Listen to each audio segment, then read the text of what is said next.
নতুন এক সূর্যোদয় হবে, স্পষ্ট ঘোষণা করতে চাই।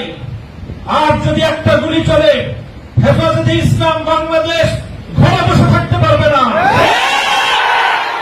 আমার সন্তানের লাশ নিয়ে আমরা কবরস্থানের দিকে যাব না।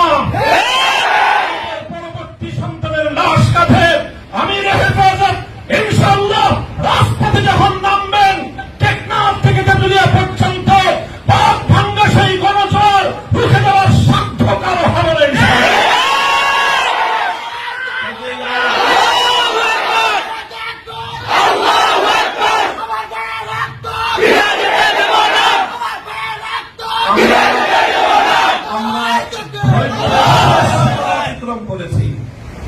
পরিস্থিতি এভাবেই যদি চলতে থাকে, আর যদি আমাদের দেশের জনগণের নিরাপত্তার দায়িত্বে নিয়োজিত আইন শৃঙ্খলা